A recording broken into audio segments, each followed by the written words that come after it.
에스라 1장 1절에서 11절 말씀 제가 먼저 읽고 교독하도록 하겠습니다. 바사왕 고레스 원년에 여호와께서 예레미야의 입을 통하여 하신 말씀을 이루게 하시려고 바사왕 고레스의 마음을 감동시키심에 그가 온 나라에 공포도 하고 조소도 내려 이르되, 바사왕 고레스는 말하노니 하늘의 하나님 여호와께서 세상 모든 나라를 내게 주셨고 나에게 명령하사 유다 예루살렘의 성전을 건축하라 하셨나니 이스라엘의 하나님은 참 신이시라. 너희 중에 그의 백성된 자는 다 유다 예루살렘으로 올라가서 이스라엘 하나님 여호와의 성전을 건축하라. 그는 예루살렘에 계신 하나님이시라. 그 남아있는 백성이 어느 곳에 머물러 살든지 마땅히 은과 금과 그 밖의 물건과 짐승으로 도와주고 그 외에도 예루살렘에 세울 하나님의 성전을 위하여 예물을 기쁘게 드릴지니라 하였더라. 이에 유다와 베냐민 족장들과 제사장들과 레위 사람들과 그 마음에 하나님께 감동을 받고 올라가서 예루살렘의 여호와의 성전을 건축하고자 하는 자가 다 일어나니 그 사면 사람들이 은 그릇과 금과 물품들과 짐승과 보물로 돕고 그 외에도 예물을 기쁘게 드렸더라. 고레스 왕이 또 여호와의 성전 그릇을 꺼내니 옛적에 느부갓네살이 예루살렘에서 옮겨다가 자기 신들의 신당에 두었던 것이라. 바사왕 고레스가 창고지기 미드르닷에게 명령하여 그 그릇들을 꺼내어 세어서 유다 총독 세스바살에게 넘겨주니 그 수는 금 접시가 30개요 은 접시가 1000개요 칼이 29개요 금 대접이 30개요 그보다 못한 은 대접이 410개요 그 밖에 그릇이 1000개이니 금은 그릇이 모두 5400개라. 사로잡힌 자를 바벨론에서 예루살렘으로 데리고 갈 때에 세스바살이 그 그릇들을 다 가지고 갔더라. 아멘.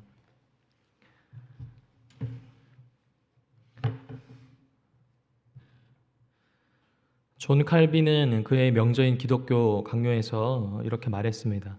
모든 사건은 하나님의 은밀한 뜻 가운데 다스림을 받는다. 우리가 보는 세상의 흐름, 또 역사의 흐름들은 아무리 복잡해 보이고 또 하나님과 무관해 보여도 끝내 모든 것이 하나님의 섭리 안에서 다스림을 받기 마련입니다. 오늘 함께 살펴보게 될 이 에스라서의 시대가 바로 그걸 말해주고 있는데요. 이 당시 이스라엘은 소위 바벨론 포로기를 지나고 있었습니다.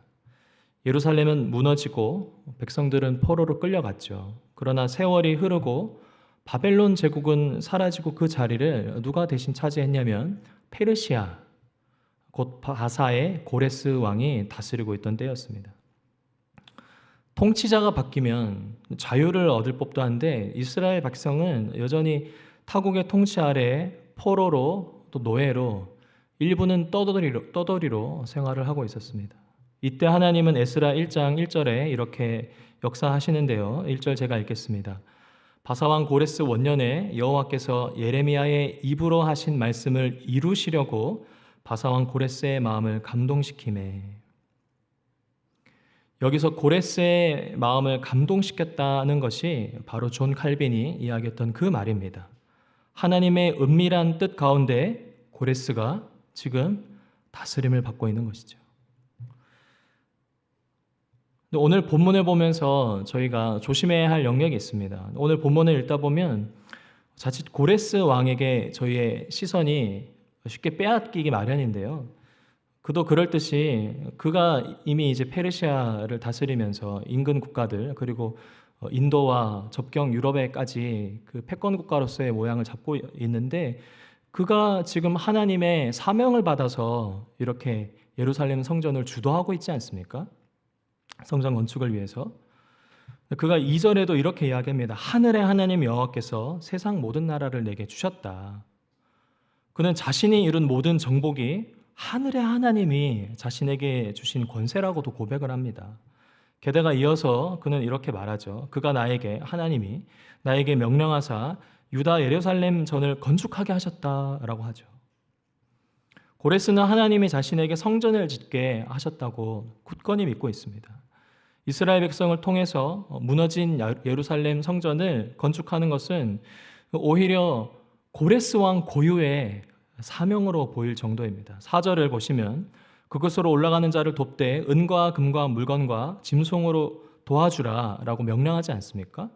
그리고는 심지어 예루살렘 성전을 위해서 기쁘게 예물을 드리라고 합니다. 누가 지금 이야기하고 있죠?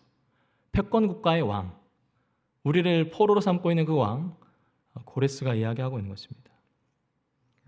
이렇게만 보면 그는 이스라엘의 역대 왕들 중에서 가장 하나님을 잘 섬기는 왕으로 보입니다. 지금 저희가 역대하에 이어서 지금 바로 에스라를 살펴보고 있지 않습니까? 어제 살펴봤던 이 역대하의 마지막 절 기억하실 텐데 오늘 에스라 1장 1절 2절이 똑같습니다. 역대하에 있었던 내용과 예레미야를 통하여 하나님의 말씀을 성취하기 위해서 고레스 마음에 하나님은 감동을 주셔서 이 모든 것들이 일어나는 거죠. 중요한 건 뭐냐면 우리의 시선이 고레스에 빼앗기기보다 이 모든 일들이 무엇 때문에 일어났다고요? 1절에 하나님께서 자신의 말씀을 성취하기 위하여 고레스를 사용하고 계신다는 것입니다. 하나님이 그를 움직이셨고 그 마음에 성전 건축이라는 사명을 불어넣으신 거죠.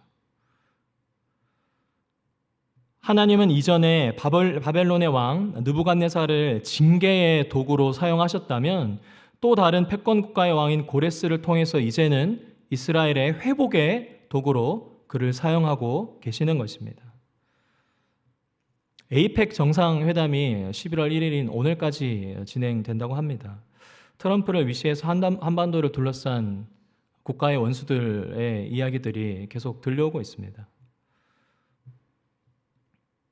한반도를 둘러싼 이 정상들의 이야기들이 저희한테 그렇게 회자가 되는 이유가 뭘까요? 그만큼 국가의 운명이 달려있기 때문입니다.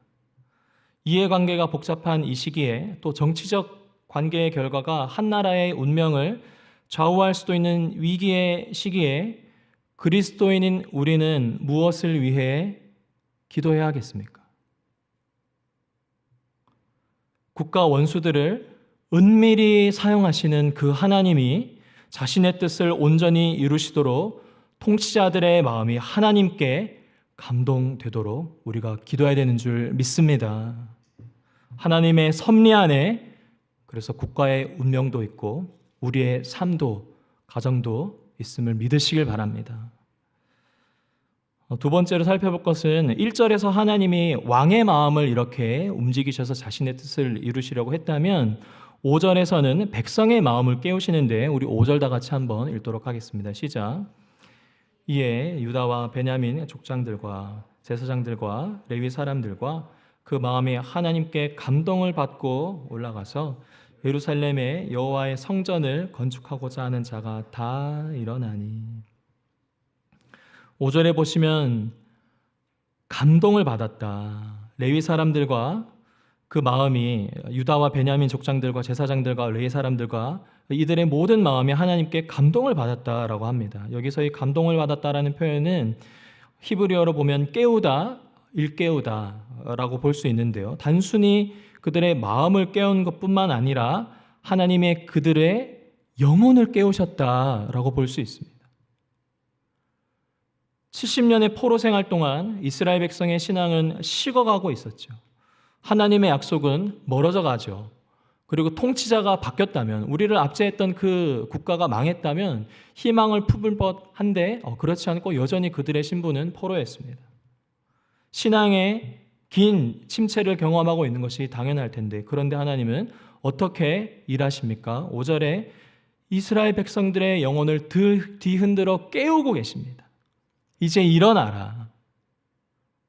성전을 건축하기 위해서 가야 할 그들의 마음을 하나님이 친히 흔들어 깨우고 계시는 것입니다.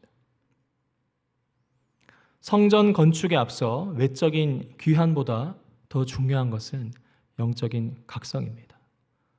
사역과 섬김도 마찬가지 아닙니까? 하나님의 나라와 교회를 위하여 우리가 각자의 영역 가운데 섬기고 있습니다. 그런데 더 중요한 것은 뭐죠? 그 일을 감당하는 우리의 영혼이 하나님께 붙들림 바 되어 있는가? 그분으로 말미암아 내가 매일 감동을 받아 이 일을 섬기고 있는가? 영적인 깨움이 더 중요한 줄 믿습니다.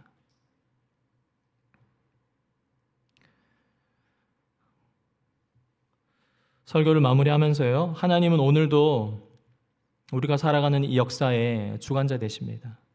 그분은 제국의 왕들의 마음을, 심지어 패권 국가들의 왕들의 마음을 움직이셨고, 그리고 여전히 그 하나님이 오늘도 역사하는 줄 믿습니다. 그리고 그 하나님이 우리의 마음도 또한 움직이심을 본문을 통해서 확인할 수 있었습니다. 오늘 이 새벽에 그 하나님이 우리 모두의 마음을 움직이시고 깨우시사 주님의 뜻이 이루게 될 줄 믿습니다. 이 시간 말씀을 묵상하면서 기도하실 때 하나님, 제 영을 다시 깨워주십시오. 침체의 영역 가운데 놓여있는 이 냉담하고 굳어져 있는 마음을 성령님 친히 찾아오사 나를 다시 안으시고 그날에 약속하시고 그날의 사랑의 감동으로 나를 일으켜 세우셨던 그때 그 마음을 달라고 기도하길 소원합니다. 그래야 주님의 뜻이 나를 통해 이 땅 가운데 이루어지는 놀라운 일을 시작하여 주시옵소서라고 기도하시고, 그리하여 은밀하고 크신 하나님의 일들이 우리의 삶 가운데, 우리의 직장과 가정 가운데 일어나기를 예수님의 이름으로 축복합니다. 잠깐 기도하도록 하겠습니다.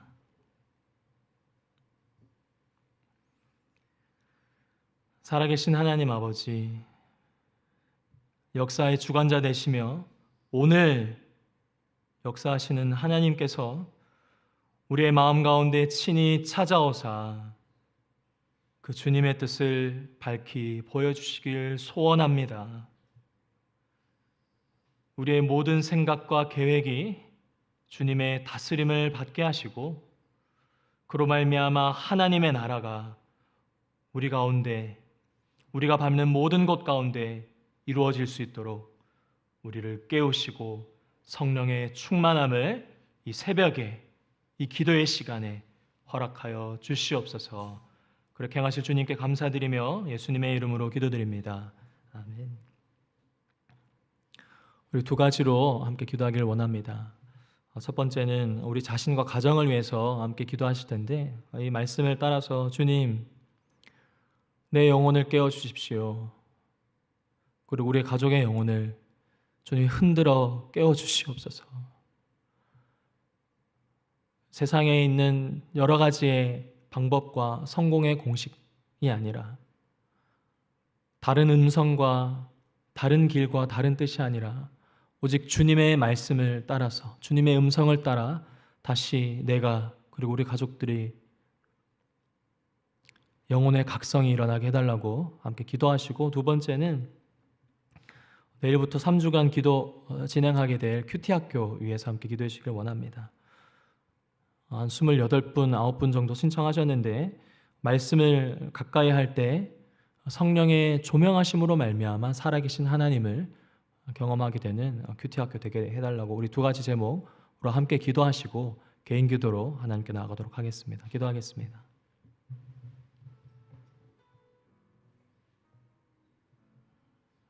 하나님 아버지, 주님의 뜻이 우리를 통하여 이루어질 줄 믿습니다. 하나님, 그러나 주님, 세상의 것으로 가득 차 있는 우리의 영혼이 자려고 스스로 타인의 기대와 시선으로 또는 나의 공명심으로 그러한 일들이 일어나지 않음을 또한 고백합니다. 오직 성령께서 가능한 일이여 주님 이 시간 우리 마음 가운데 찾아오사 굳어져 있고 황폐해 또 냉담해져 있고 침체를 겪고 있는 우리의 영혼을 주님 뒤흔들어 깨워 주시옵소서.